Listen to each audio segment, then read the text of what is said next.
صلى الله عليك يا سيدي يا مولاي يا رسول الله صلى الله عليك يا أبا عبد الله يا ليتنا كنا معكم سادتي فنفوز فوزا عظيما عظم الله لكم الأجر باستشهاد مولانا أمير المؤمنين.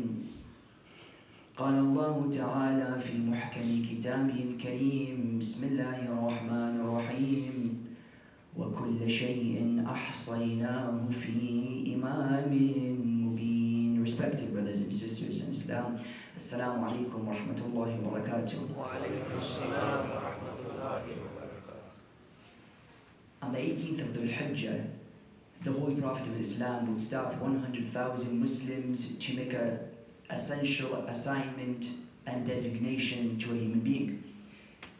He would stand up and he would call next to him his cousin. He would raise his hand and he would say, أَلَسْتُ أَوْلَى بِالْمُؤْمِنِينَ مِنْ أَنفُسِهِمْ. Do I not have more authority over the Muslims than they have over themselves? On that question, the mu'mineen would reply saying unanimously, yes, بَلَا يَا رَسُولَ اللَّهِ. The Holy Prophet of Islam would then say, أَلَا مَنْ كُنْتُ مَوْلَاهُ فَهَذَا عَلِيٌّ مَوْلَاهُ اللهم وَالِ مَنْ وَالَاهُ وَعَادِ مَنْ عَادَاهُ وَانْصُرْ مَنْ نَصَرَهُ وَاخْذُلْ مَنْ خَذَلَهُ. He would say, then whomsoever I was his master, then Ali is his master. O Allah, give victory to he who gives victory to Ali. O Allah, belittle he who belittles Ali. And O Allah, aid he who aids Ali. From those few minutes in Islamic history, an ocean of questions are generated, which could be summarized in one. Why is it that the cousin of the Prophet was the only human being who was qualified of being the last piece to the completion of the puzzle called Islam? In other words, what did he have that other prophets before him lacked, which allowed him to be the final piece to the puzzle called Islam? When looking at the narrations of the Holy Prophet of Islam, in vocalizing the purpose of his prophetic mission and divine distribution, he makes it clear that his purpose was to come and bring forward morality. That's why in one of the most popular narrations of the Holy Prophet of Islam, he says, إِنَّمَا بُعِثْتُ لِأُتَمِّمَ مَكَارِمَ الْأَخْلَاقِ. He says, I have come to complete the amalgamation and perfection of your moral standards. Now when we mention this narration, there has to be very close attention put to the wording of the Holy Prophet of Islam. The Prophet didn't say khulq, rather he said makarim al-akhlaq. The Prophet here, he's making a very clear difference between morals and morality. There's a very big difference between morals and morality.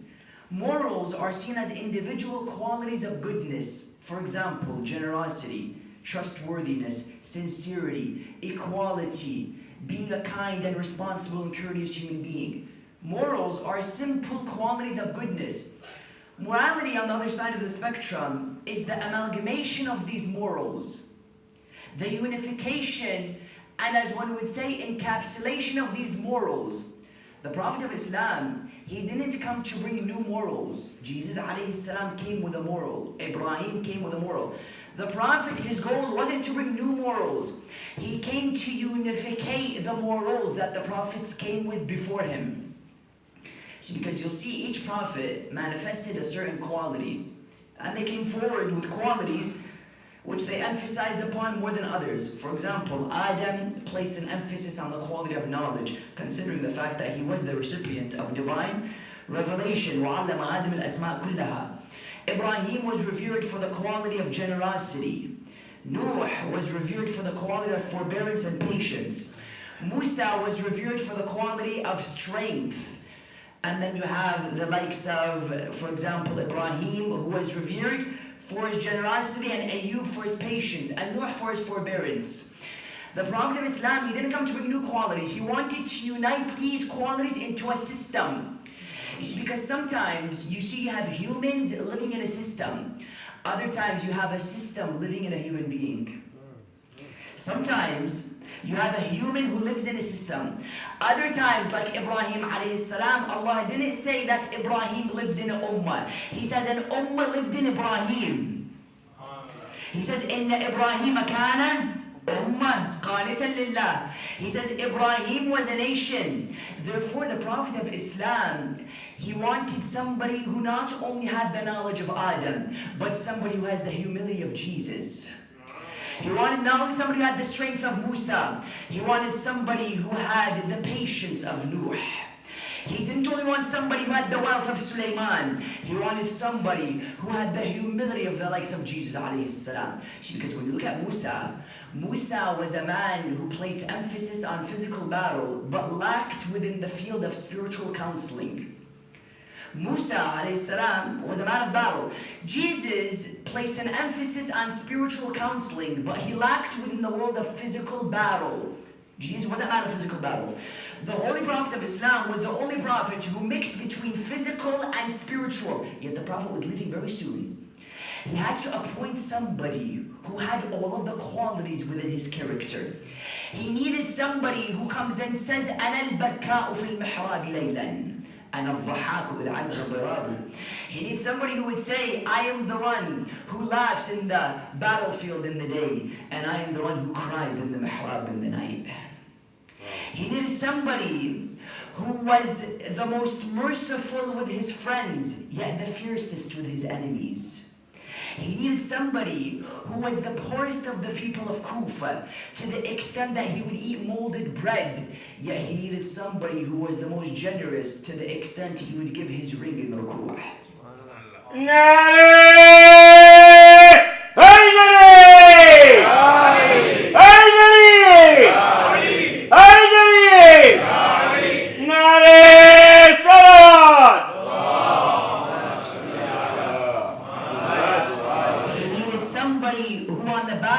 Was a king, yet in the mihrab he was a slave. He needed the man who Jundub was commanded to look at. One day Jundub was sitting next to the Prophet of Islam, better known as Abu Dhar al-Ghifari. He would be sitting next to him. Rasulullah would come to him. He would tell him, Ya Abu Dhar, if you want to see Musa and his strength, Ayyub and his patience, Jesus and his asceticism, Ibrahim and his generosity, Yusuf and his beauty, Nuh and his forbearance, then look at the man who shall pass by, who's like the moon in radiance and like the sun shining bright. Abu Dhar says, I turned around, and by the Lord who created me, I saw Ali ibn Abi Talib, Amir al-Mu'mineen, pass by.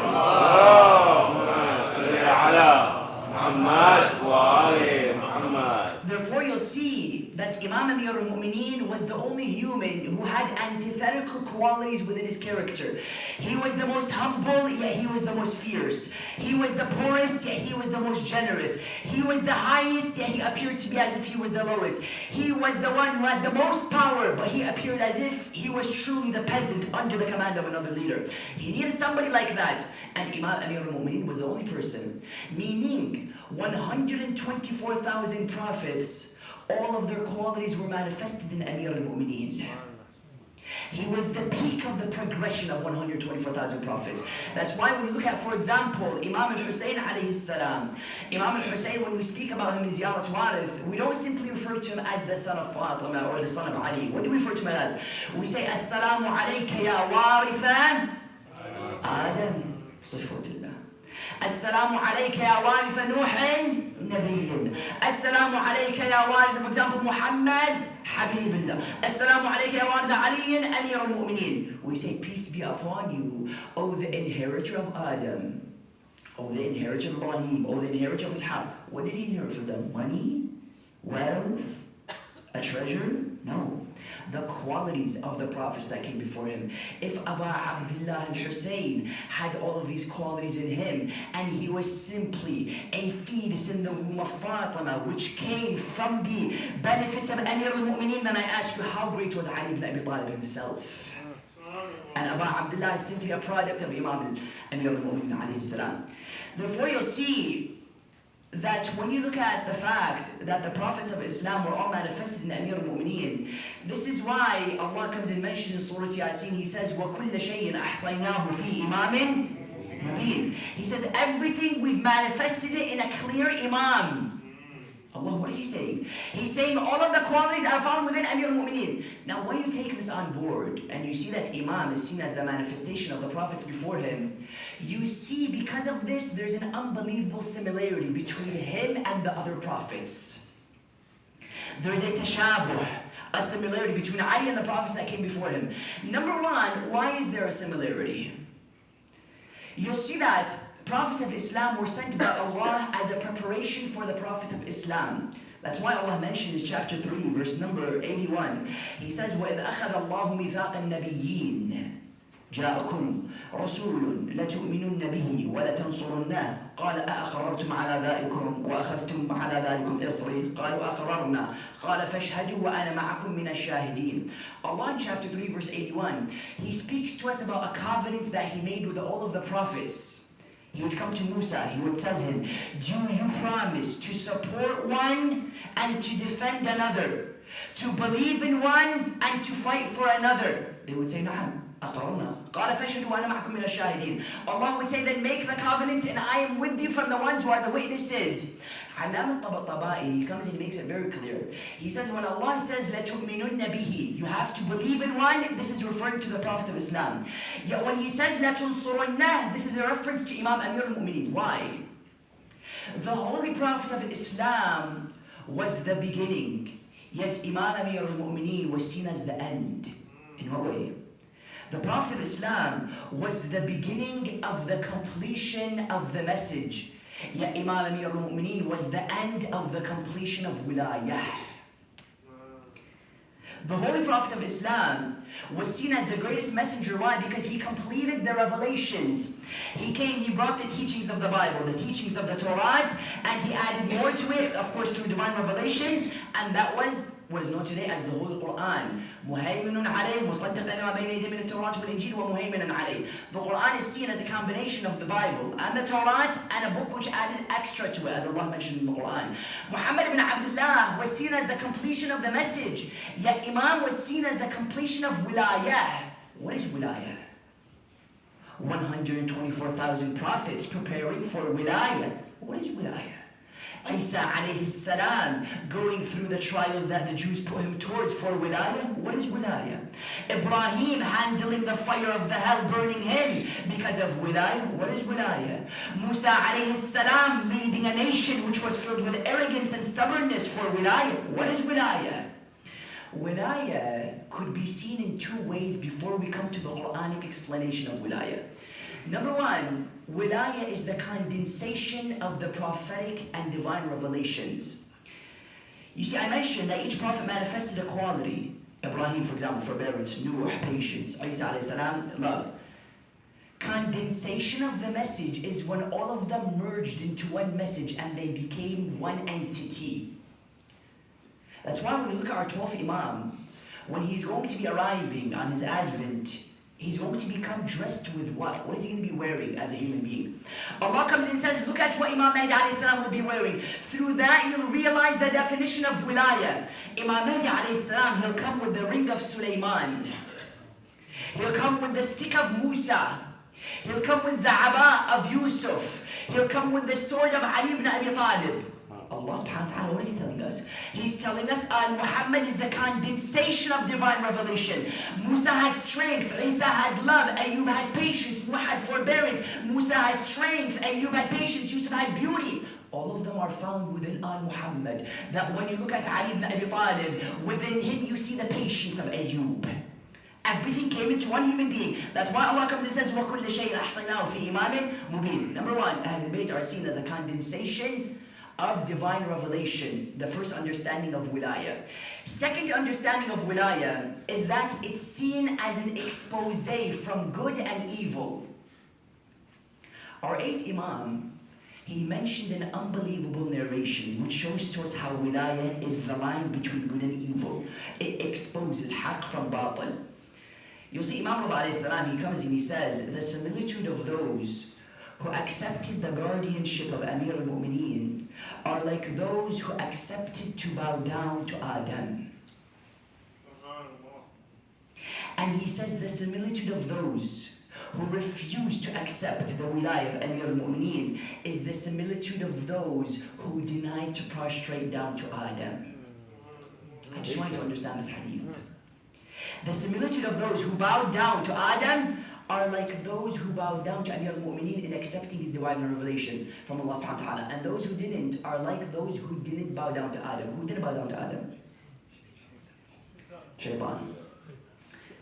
Allah subhanahu wa ta'ala, He comes and He sends His hadith to Imam alayhi salam. What is He saying? He's saying wilayah is the line between the angels and the devils in Adam alayhi salam, in the Genesis of time. And wilayah is seen as the line between haqq and batil. When Allah subhanahu wa ta'ala commands the Prophet to go to Ali ibn Abi Talib, the Holy Prophet of Islam, he would point to Imam Amir al-Mu'mineen. He would tell him, Ya Ali, ma ahabbaka illa mu'min, wa ma abghadaka illa munafiq. He would say, oh Ali, nobody loves you except for a mu'min, and nobody hates you except for a munafiq. He would furthermore come to Imam Amir al-Mu'mineen. He would say, Ya Ali, hubbuka imanun, wa bughduka kufrun wa fusqun wa asyan. He would say, Ya Ali, your love is iman, and hating you is what disbelief means. That's why when Allah subhanahu wa ta'ala commanded the Prophet to send Amir al-Mu'mineen to the battle of Khandaq, did He say Ali is going to the battle? Did He say my cousin, my Khalifa? No. He said, ظهر الإيمان. He said Iman is going to the battlefield. ظهر الإيمان كله للكفر كله. He says complete Iman is going to fight complete shirk and disbelief. Meaning Imam, Amir al-Mu'mineen, and wilayah is the line that exposes haqq from batil. Now, do I mean this metaphorically only? No, I mean it literally. You see, in every time you've had a protagonist and an antagonist. In the time of Habil, you had Qabil. In the time of Musa, Fir'aun. Jesus, you had the Jews. Muhammad ibn Abdullah, you had Abu Sufyan. Imam al-Mu'mineen, Muawiyah. Imam al-Hasan, Muawiyah. Imam Hussein, Yazid. Imam al-Hasan alayhi salam, you had also Muawiyah. You had the likes of, for example, Imam Zain al-Abidin, Walid ibn Abdul Malik. Imam al-Baqir, you had Hisham ibn Abdul Malik. You had Imam al-Sadiq, Mansur al-Diwaniqi. Imam al-Kadhim, Harun al-Rashid. Imam al-Rida, you have Ma'mun. Imam al-Hadi, and so on and so forth. Wherever you've had good, you've had evil as well. Wherever there has been haqq, there has been batil as well. When I come and I say wilayah is the line between good and evil, do I mean this only metaphorically? No, literally. In what sense? You see, brothers and sisters, Ahlul Bayt alayhim as-salam were humans, yet they were humans who were the closest to Allah subhanahu wa ta'ala.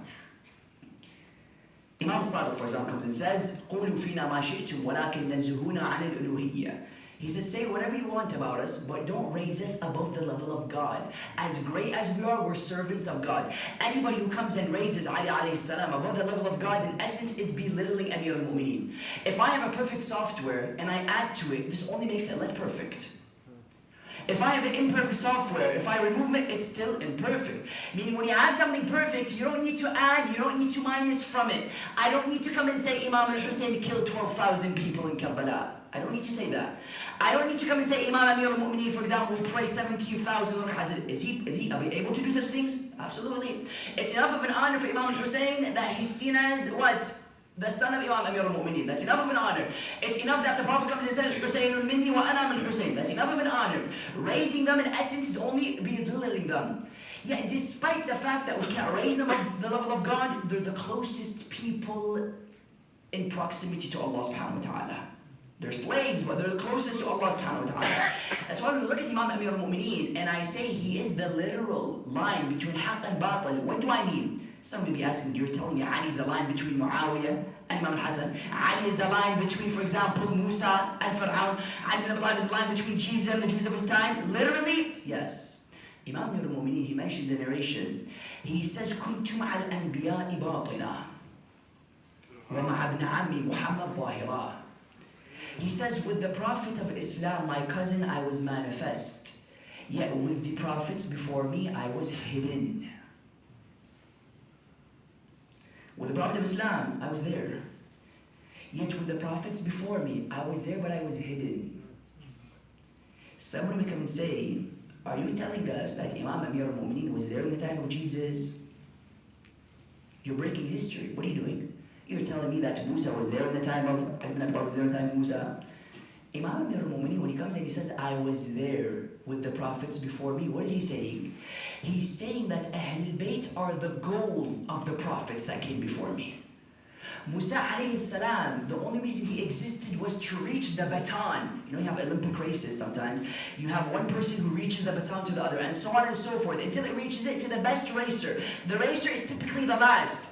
When we come and we say Ali ibn Abi Talib was there in the time of Musa, in what way? In the idea that Musa alayhi salam, his goal is to prepare for Muhammad and al-Muhammad. Isa, his goal is to prepare for Muhammad and al-Muhammad. Therefore, Ali ibn Abi Talib, is it possible for him to go back in time to be there next to Musa? Is this an absurdity? Is this exaggeration? No, because the goal is Ali. Why can't Ali be there to support the ones who are trying to reach towards his goal?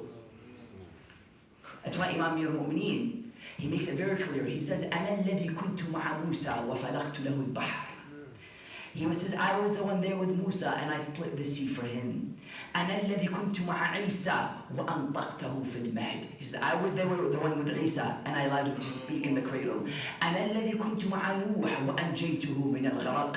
He says, I was the one there with Nuh and I saved him from drowning. أَنَا الَّذِي كُنْتُ مَعَ, for example, Sulaiman, and I allowed the winds to flow for him. He says, I was there. Now, firstly, if you want to look at this from a materialistic perspective, time travel, theoretically in physics, is something established today. Theoretically, time travel is seen as something acceptable, yet of course, practically, it still hasn't been established through the black hole, through the theory of relativity. You see, physically, time travel is something acceptable. What I can say, Ali was there back in time. Is it through his permission? No. Imam is simply a slave of Allah, through Allah's permission. If I came and I told you a man split the sea and people walked through it, he will laugh at me. Yet the minute he does it through the eyes of Allah, it's seen as something acceptable. Isa resurrecting the dead is unacceptable in human logic, as we mentioned in previous lectures. Yet through Allah, anything is possible. That's why when Isa would resurrect the dead, he would say, بِإِذْنِ رَبِّي, through the permission of Allah. Imam al-Mu'mineen, are we saying that he did it through his permission? No. He has no power in himself as a human. He says, لَا حَوْلَ وَلَا قُوَّةَ إِلَّا, everything is from Allah. Therefore, when we say he was the line between haqq and batil, why? Because the goal for Nuh is to reach it to Muhammad and al-Muhammad. Therefore, Nuh would come to Allah. He would tell me, Ya Allah, if you don't save me right now, then I'll fail to reach the message to Muhammad and al-Muhammad. Save me for Ahlul Bayt, so the message could reach them. Musa would tell, oh Allah, if you don't save me right now, then the message won't reach Muhammad and al-Muhammad. Ibrahim says, if you don't save me from the fire, then the message won't reach Muhammad and al-Muhammad. That's why today, if you were to go to Russia, you'll see there's a piece of wood which they came and detected to be a part of the Ark of Nuh alayhi salam.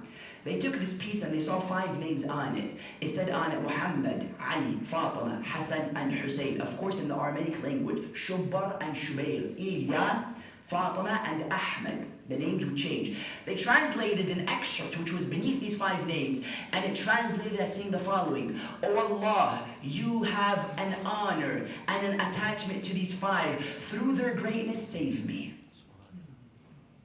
Through their greatness, save me, because my goal is to reach it to them. Therefore, when we say Ahlul Bayt are the line between haqq and batil, why? Because good is something that supports Ahlul Bayt, and evil is anything that tries to bring down Ahlul Bayt alayhim salam.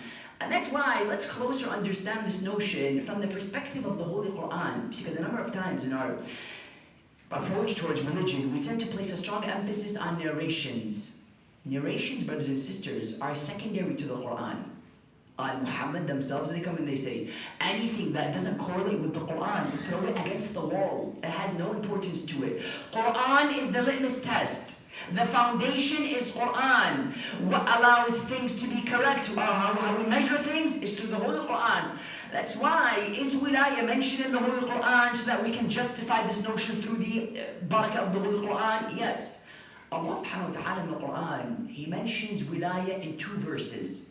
And I kindly ask you to note down these verses because they give strong support to our emphasis in the importance of wilayah when speaking to people of other sects, for example, our respected brothers, even people of other religions. We come in and we give Quran, we don't give hadith.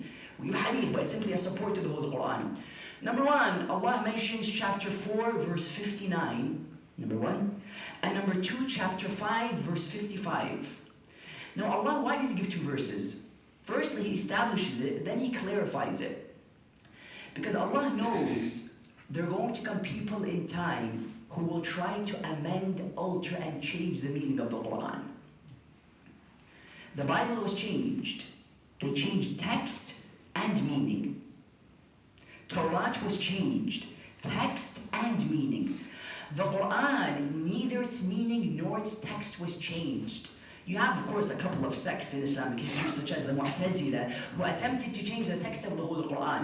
One prominent and glamorous example is when Allah comes and mentions in the Quran, وَكَلَّمَ اللَّهُ مُوسَى تَكْلِيمًا. Allah spoke to Musa, alayhi salam. Mu'tazila don't believe in the attribute of speech of Allah. Therefore, they changed the verse to say, besides كَلَّمَ اللَّهُ, to كَلَّمَ اللَّهَ Musa taklima. كَلَّمَ اللَّهُ Musa taklima means, and Allah spoke to Musa. وَكَلَّمَ اللَّهَ Musa taklima. It's just simply, the Dhamma, they changed it into a fatha. The whole meaning is changed. Besides saying Allah spoke to Musa, they changed it to say Musa spoke to Allah. Yet of course this is a minority and they failed terribly. That's why you see that because Muslims recognize they can't change the text, they attempted to change what? The meaning. The Holy Prophet would come to Imam al-Mu'mineen. He would tell him, Ya Ali, أنا قاتلت على التنزيل وأنت تقاتل على التأويل. He would say, I fought for revelation, yet you're going to fight for the meaning. أنت تقاتل على التأويل. Ta'wil means what? I'll give you clear Quranic proof to support this claim. Chapter 3, verse 7 of Al-Imran. Allah says, Bismillah ar-Rahman ar-Rahim. هو الذي أنزل عليك الكتاب. منه آيات محكمات هن أم الكتاب وأخر متشابهات فأما الذين في قلوبهم زيغ فيتبعون ما تشابه منه ابتغاء الفتنة وابتغاء تأويله وما يعلم تأويله إلا الله والراسخون في العلم يقولون ربنا آمنا. And the verse continues. Allah mentions in chapter 3 verse 7 that there are people who come and take the allegorical verses of Quran. Because Quran is made of two verses, muhkam and mutashabih, decisive and allegorical. Allah says those who have a sickness in their heart, في قلوبهم زيغ, what do? يتبعون ما تشابه من الكتاب. They follow the allegorical. Why? ابتغاء الفتنة, to spread discord. They say this verse is in reference to Imam al-Mu'min. This verse is in reference to someone else. وَابْتِغَاءَ الْفِتْنَةِ وَابْتِغَاءَ تَأْوِيلِهِ, and to change its meaning. When Imam al-Mu'min is told by the Holy Prophet of Islam, أَنَا قَاتَلْتُ عَلَى التَّنزِيلِ وَأَنْتَ تُقَاتِلُ عَلَى التَّأْوِيلِ. They change the meaning. وَابْتِغَاءَ تَأْوِيلِهِ. Notice the verse of Allah subhanahu wa ta'ala. Why? So that they can do what? When you see something in the Holy Quran and you don't agree with it, you have two choices. Either you change yourself to be parallel to the Quran, or you change the Quran to be parallel with you. Those who have a sickness in the heart, they try to change the Quran. How do they do it? In a number of ways. Primarily three. Number one, verses which raise individuals they don't like, they give to people they do. And verses which defame people they like, they give it to verses or to people they don't like. Notice the mischievous game they play. They defame the one who Allah has raised, and they raise the one who Allah has defamed. Number one, they come and see good verses, they give it to others. So that's, they don't raise the ones that they don't like. Clear example is when Allah mentions in the Holy Quran, chapter 66, Surah Al-Tahrim. Allah says, إِن تَتُوبَا إِلَى اللَّهِ فَقَدْ صَغَتْ قُلُوبُكُمَا وَإِن تَظَاهَرَا عَلَيْهِ فَأَنَّ اللَّهَ هُوَ مَوْلَاهُ وَجِبْرِيلُ وَصَالِحُ الْمُؤْمِنُونَ. Allah comes and speaks to two wives of the Holy Prophet of Islam. He tells them, if you repent to Allah, then Allah subhanahu wa ta'ala will see your hearts as pure. فَقَدْ صَغَتْ قُلُوبُكُمَا وَإِن تَظَاهَرَا عَلَيْهِ. If you go against the Prophet, then Allah will be your enemy, Jibreel will be your enemy, the angels will be your enemy, and who else will be your enemy? Salihul Mu'minun, the best of the believers. Clearly, this is a reference to Imam Amir al-Mu'mineen. Others come and say Salihul Mu'minun are others, not Imam Amir al-Mu'mineen. This has nothing to do with Ali ibn Abi Talib. What do? Verses which raise Imam Amir al-Mu'mineen, they give to others. Then you'll find it's not only in verses of the Quran. I wish it was only Quran. It's hadith as well. For example, clear hadith comes and says, Ali ma'al haqq wal haqq ma'a Ali. Haqq is with Ali and Ali is with haqq. You'll find there's a completely different narration in other books which comes and says so-and-so is with haqq and haqq is with so-and-so. Another example, the Prophet of Islam comes and says, Al-Hasan wal-Husayn Sayyidai Shababi Ahlul Jannah. Hassan and Hussein are seen as the chiefs of the youth of paradise. What did they say? They say so-and-so and so-and-so is the chief of the youth of paradise. This guy, Abu Hurairah, was a genius, I tell you. Now, Abu Hurairah, they say one day he wanted to sell tomatoes and nobody was buying from him. So he said, if you eat red tomatoes, Jannah is yours. Everybody came and started buying tomatoes from him. You'll see it's a very mischievous. You'll see even Bukhari, for example, we have for Bukhari, for Tirmidhi. You'll see Bukhari has thousands of hadith, more than books such as Al-Kafi. Interestingly, you'll see Bukhari, he lived nearly 300 years after the Prophet of Islam. How did he know all these hadith? So you'll see verses which raise, they tend to defame.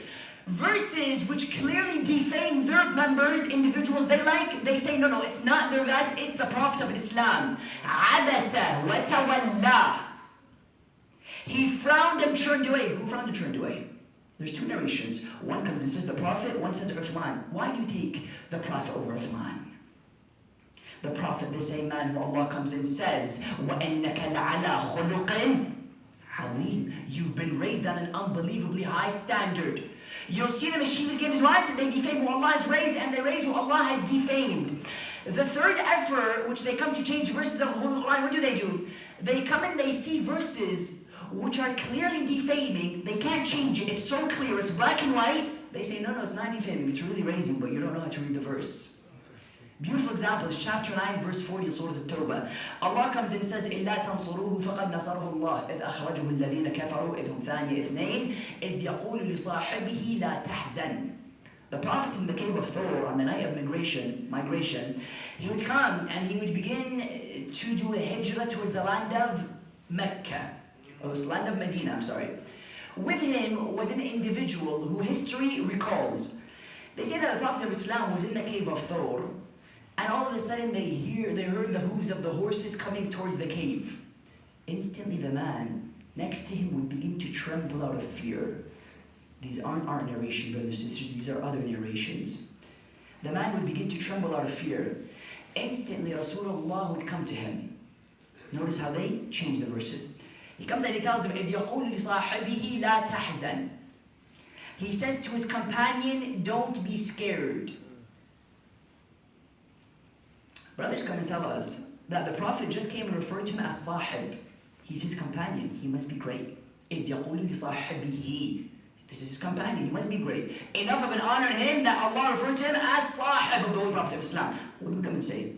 Yusuf alayhi salam, when he was sitting next to kuffar in the jail cell, what did he refer to them as? إِذْ قَالَ يَا صَاحِبَيِ السِّجْنِ أَأَرْبَابٌ مُتَخَلَّفُونَ خَيْرٌ أَمِ اللَّهُ الْوَاحِدُ الْقَهَّارُ. He would refer to the kuffar, disbelievers in God. They don't even worship Allah, they worship deities like Lat and Uzza and Mina. He would come to them and he would say, O companions of the jail cell, I come and I tell you, if Yusuf alayhi salam refers to kuffar as companion, is there a specialty to the term companion? No. Number one. Number two, what is he telling him? Did he tell him, Ya sahibi anta habibi? Did he tell him, oh my companion, I love you? Oh my companion, you are He said, La tahzan, don't be scared. Give me one instant where the Prophet told Ali ibn Abi Talib, don't be scared. One, no more, only one.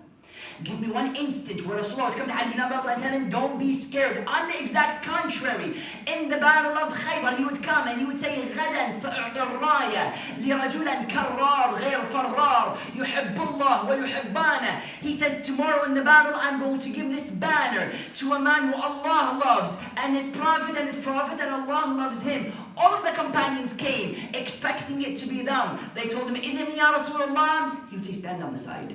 The next one would come, is it me, Ya Rasulullah? He would say, stand on the side. Instantly he would say, bring me Amir al-Mu'mineen. They would tell me, Ya Rasulullah, Amir al-Mu'mineen has an infection in his eye. It's difficult. He would say, bring him to me. They would bring Ali ibn Abi Talib. He had an infection in his eye. The Prophet would take some of his blessed saliva. He would wipe it on the eye of Amir al-Mu'mineen. Imam Amir al-Mu'mineen would go and he wouldn't come back defeated. What does the Prophet refer to him as? Karrar ghayr farrar. He goes and he never comes back. This is the status of Amir al-Mu'mineen, Ali ibn Abi Talib. Takbir! Nare Risalat! Nare Haydari! Nare Salawat!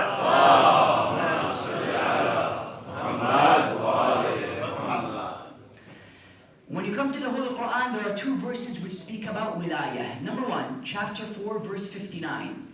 Allah says, Bismillah ar-Rahman ar-Rahim. Ya ayyuha alladhina amanu, ati'u Allah wa ati'u ar-Rasula wa ulil amri minkum. O you who believe, pay obedience to Allah, the Prophet, and those vested with authority.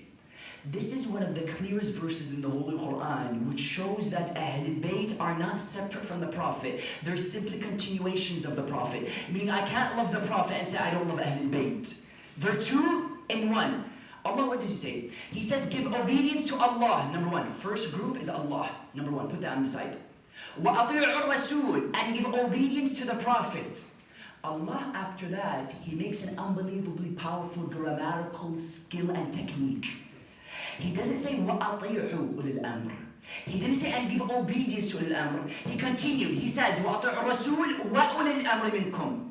Pay obedience to the Prophet and Ulil Amr. He didn't say and obedience to Ulil Amr. What's the Prophet saying? Allah is saying that Ulil Amr are separate from the Prophet. They're two in one. You can't separate them. Meaning you pay obedience to Muhammad, you just paid obedience to Ahlul Bayt alayhi salam. وَأَطِيعُوا أُولِي الْأَمْرِ مِنْكُمْ. أَطِيعُوا الرَّسُولَ وَأُولِي الْأَمْرِ مِنْكُمْ. Now Allah subhanahu wa ta'ala, He had to clarify this verse. Because you'll have people coming after history, and they're going to come and tell us that Ulil Amr are the scholars, Ulil Amr are the caliphs, for example, Ulil Amr were the judges of the time, like Hatim, for example. Allah comes and says, I'm going to clarify it. I want to remove all doubt from your heart, so that you're not in confusion as to who is Ulil Amr. Allah subhanahu wa ta'ala, He comes in chapter 5, verse 55. He says, Bismillah ar-Rahman ar-Rahim, إِنَّمَا وَلِيُّكُمُ اللَّهِ. He says, your wali is Allah. Notice the same derivative, Ulil Amr. 459, wali. Same word. إِنَّمَا وَلِيُّكُمُ اللَّهِ. Your wali is Allah. وَرَسُولُهُ, and His Prophet. وَالَّذِينَ آمَنُوا, and those who believe. الَّذِينَ يُقِيمُونَ الصَّلَاةَ وَيُؤْتُونَ الزَّكَاةَ. Those who pay obedience to Allah, they worship Him. In ruku', they give charity. Today, brothers and sisters, I beg you, please, when you go back home, go look at any book in history. Bihar al-Anwar, Al-Kafi, Tirmidhi, for example, Al-Nisa'i, Ibn Majah, books of Shia and Sunni scholars. You'll see they mention the one giving charity while in ruku' is none other than Ali ibn Abi Talib, Amir al-Mu'mineen. اللهم صل على محمد وآل في محمد. صلاتهم راكعون. They do what? In ruku', they come and they give charity. And that's why you'll see, when you understand this notion of wilayah, which isn't only a narrative concept, it's a Quranic concept, you see that all prophets prepared for wilayah. That's why, because of this notion, there's an unbelievable similarity between the prophets of Islam and Imam Amir al-Mu'minin alayhi salam. The first similarity I give you is between Ali ibn Abi Talib and Yusha' bin Nun. Yusha' bin Nun is seen as the caliph of a major prophet by the name of Musa. Yet Ali ibn Abi Talib was a caliph of a major prophet by the name of Muhammad sallallahu alayhi wa sallam. Both were caliphs of major prophets. Furthermore, both of them were the only two in history, Ali ibn Abi Talib and Yusha' bin Nun, who the son retrieved back to them. Imam Nun twice, once in Medina and once in Babel, and Yusha' bin Nun as well. The son would come back to them. He would be in battle, he would be praying. He'd notice that salah is going to be qada because they're continuing the battle. He would say, oh Allah, return the son so that we can continue our salah. And the son would be returned to only Yusha' bin Nun and Imam Amir al-Mu'mineen. Number 3, you'll see both of them were the warriors of their lineage. Imam Amir al-Mu'mineen seen as the warrior of the family of Ismail, and Yusha' bin Nun seen as the warrior of the family of Ishaq. Number 3 or number 4. Number 5, you'll see both of them were ones who brought freedom to their countries. Yusha' bin Nun to Babel or Jerusalem, and then you have Imam Amir al-Mu'mineen to Mecca. Both of them brought freedom to their places. And lastly, or before that, you'll see both of them were ones who did what? They died on Laylatul Qadr. Both of them. Imam al-Hasan alayhi salam, when he's giving his sermon upon the death of Imam Amir al-Mu'mineen, he would say, بِمِثْلِ هَذَا الْيَوْمِ تَوَفَّى بِهِ يُوشَعْ بِن نُّونٍ. He would say, on a day like this, Yusha' bin Nun has died. Therefore, you'll see there's a very powerful similarity between Yusha bin Nun and Imam al-Mu'mineen. And lastly, the similarity, both of them, the wives of their prophets led battles against them. Yusha bin Nun, the wife of Musa, alayhi salam, by the name of Safura, she led a giraffe against a battle. Against who? Against Yusha bin Nun. And the Prophet of Islam also had a wife who led a battle against Amir al-Mu'mineen, not on a giraffe, but on a camel. So you see there's an unbelievable similarity between Yusha bin Nun and Imam Amir al-Mu'mineen, number one. Number two, you have David and Imam Amir al-Mu'mineen. David alayhi salam is the one who threw one blow at Goliath and he instantly brought him down. And Imam Amir al-Mu'mineen is the one that the hadith comes in reference to him saying, ضربة علي يوم الخندق تعدل عبادة الثقلين. The hit of Amir al-Mu'mineen on the battle of Khandaq is equivalent to the worship of both jinn and ins. That's why the verse in the Holy Quran, when Allah speaks about David, He says, وَزَادَهُ بَسْطَةً بِالْعِلْمِ وَالْجِسْمِ. He says Allah gave him strength in knowledge and physical strength. Ahadith tell us this was revealed for David, but it also applies to Ali ibn Abi Talib, Amir al-Mu'mineen, salawatullahi wa sallam. Allahumma salli ala Muhammad wa Number two, David and Imam al-Mu'mineen. Number three, Jesus and Ali ibn Abi Talib. The Prophet of Islam, he mentions in the narrations, he would come to Imam al-Mu'mineen, he would tell him, Ya Ali, if I wanted to, I would have praised you, but I fear that the people would do to you what they did to Jesus alayhi salam. He said, I'll praise you to such an extent that they'll begin to take the dust from beneath your feet, but I'm scared. That's why you'll see Ali ibn Abi Talib by some was raised to the level of a god. He was deified. In Syria, you have a number of Aliyullahiyya who are known as those who worship Imam Amir al-Mu'mineen. And then you have the Christians who also deified Jesus alayhi salam until he became the essence of their Lord. Number one, both of them were deified. Number two, both of them were polarizing figures. From Imam Amir al-Mu'mineen, you had disbelievers who were created, and because of him you had believers. In what way? Imam Amir al-Mu'mineen would one day, he would point to himself. He would say, Halaka fiyya ithnan. Because of me, two will be destroyed. Muhibbun ghan wa mu'khidun qal. One who exaggerates in my love and one who understates. Meaning you have kuffar who created because of Imam Amir al-Mu'mineen, and they had mu'mineen who were created because of Imam Amir al-Mu'mineen. Likewise, Jesus alayhi salam was an unbelievably polarizing figure in his time. Because of him, you have the Jews who were created who went against him, and because of him, you had the disciples who were seen as the best of the best. Meaning both of them, some of them brought birth to the best, and because of them, the worst was also brought to birth. And number three, lastly, with Jesus alayhi salam, you see both of them had an unbelievable relationship with ladies of the world. Ali ibn Abi Talib, his wife was Sayyidat Nisa, and Isa alayhi salam, his mother was Sayyidat Nisa. Number three, Jesus. Number four, Ali ibn Abi Talib and Adam alayhi salam. Adam, I ask brothers and sisters, where is he buried? In Mecca? In Bahrain, for example? When you go and you visit Imam Amir al-Mu'mineen, you say the ziyarah of Aminullah. You say, Assalamu alayka ya Amir al-Mu'mineen. Peace be upon you, O Amir al-Mu'mineen. وَعَلَى ضَجِعَيْكَ آدَمْ وَنُوحْ وَعَلَى جَارَيْكَ هُدَى وَصَالِحْ. We say, peace be upon you, Imam Amir al-Mu'mineen, and on your neighbor, Nuh and Adam. Allah subhanahu wa ta'ala, He puts Nuh and Adam in the same grave of Imam Amir al-Mu'mineen. Why? He's saying because Ali ibn Abi Talib was what they were living to strive towards. Therefore, I'm going to put him in the same spot as Imam Amir al-Mu'mineen. Adam in the same grave of Ali ibn Abi Talib. Allah is making a statement. It's not coincidental that even Imam al-Hasan alayhi salam, when he went to bury Imam Amir al-Mu'mineen, he would see a rock. Allah would command him to remove it. He would remove it. He would read on it. هَذَا مَا ادَّخَرَهُ الْعَبْدُ الصَّالِحِ إِلَىٰ أَمِيرِ الْمُؤْمِنِينَ. It would say this is what Nuh has inherited for Imam Amir al-Mu'mineen. Adam within the grave of Imam Amir al-Mu'mineen. Unbelievable similarity. Number one. Number two, Adam alayhi salam would one day come to Allah. He would tell him, Ya Allah, why did you create me? Allah would turn to him. He would tell him, Ya Adam, lawla abdayn min dhurriyyati lama khalaqtuk. He would say, were it not for two servants, I wouldn't have created you. Number one, Muhammad ibn Abdullah, and number two, Ali ibn Abi Talib, salawatullahi wa sallam.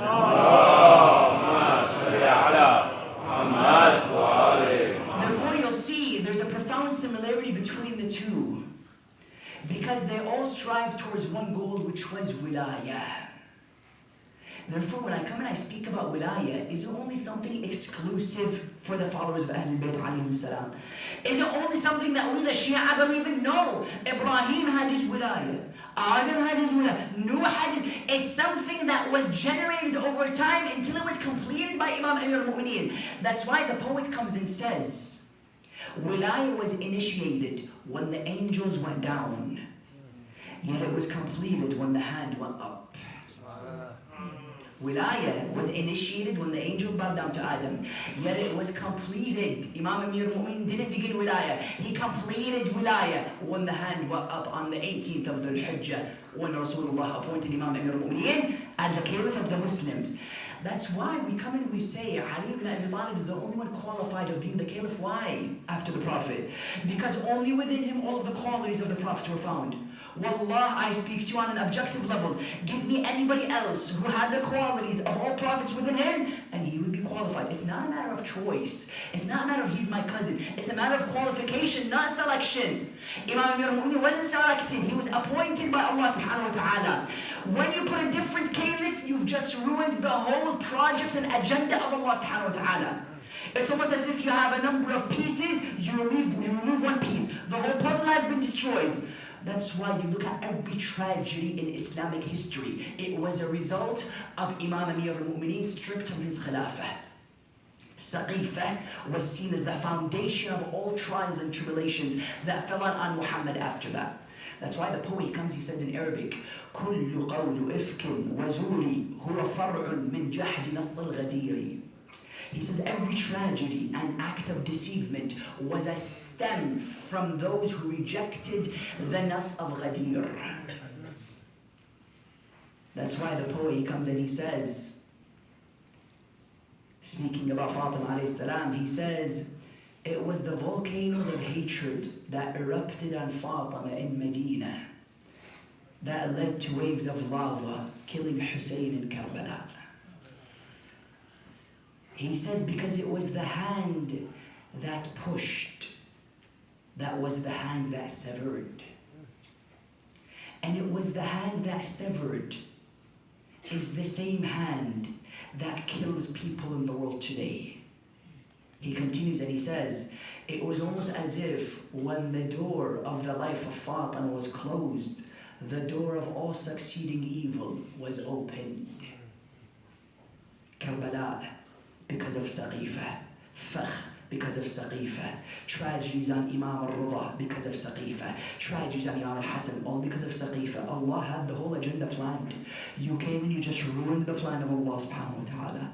And because of that, all problems and tribulations were created after that. And that's why even on a night like this, you'll see that Imam Amir al-Mu'mineen is feeling the pain from the strike of that man who also wanted to break the agenda and project of Allah subhanahu wa ta'ala. Imam Amir al-Mu'mineen, after he was struck, take your minds please to Kufa, brothers and sisters.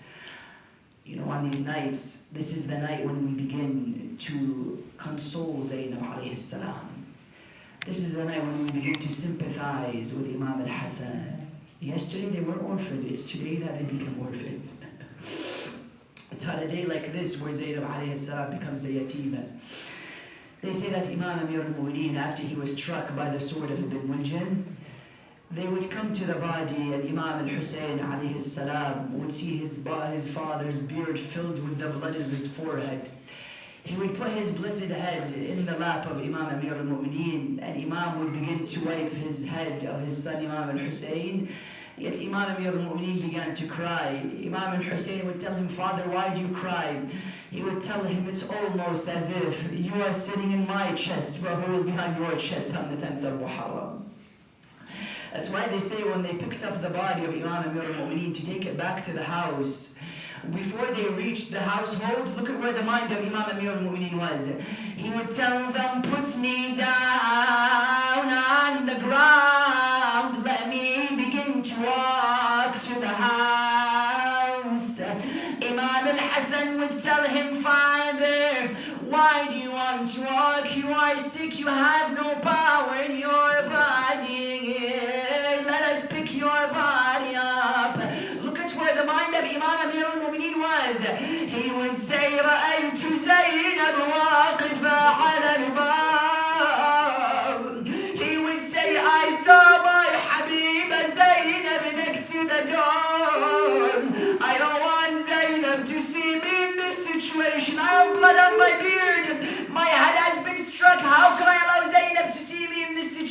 situation, they would bring Imam Amir al-Mu'mineen, they would place him into the house.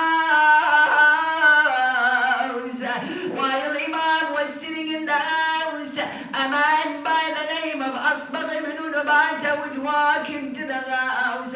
He would say, could I visit my Mawla Amir al-Mu'mineen?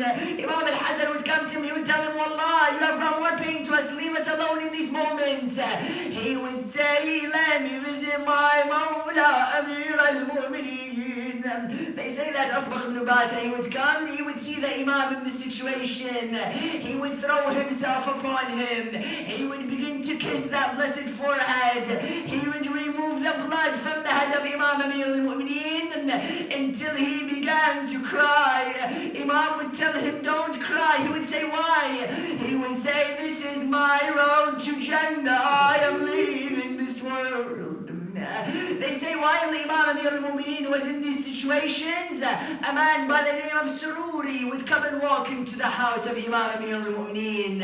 Sururi was seen as one of the best doctors of the time of Imam Amir al-Mu'mineen. Sururi would come, he would try to look at the body of Imam Amir al-Mu'mineen to see when he's going to leaving this world. He would go and he would cut a sheep. He would take the vein of the sheep, he would place it on the injury of Imam Amir al-Mu'mineen, and he would remove the sheep, the vein of the sheep. He would see that the vein was white, the vein was completely destroyed. He would say, Ya Ali, the poison has reached your brain. He would tell him, Ya Ali, you're leaving this world very soon. What would he tell him? He would say, I'had ahdaka ya Ali. He would say, make your last oath, oh Ali. Imam Amir al-Mu'mineen would look at Zainab. He would go and take the hand of Abu Fadl al-Abbas. He would place the hand of Abu Fadl in the hand of Zainab. He would say, Ya Abbas, this is your trust. I tell you, Ya Mu'mineen, Abbas alayhi salam did what he wanted to do, but Zainab was also oppressed despite that. Imam Amir al-Mu'mineen is in his last moments. He would spread his legs. The sweat would fall from his forehead. He would say, Bismillah wa billah wa ala millati Rasulillah. Imam would close his eyes. Imam would leave this world. Let us all shout, Wa aliyah.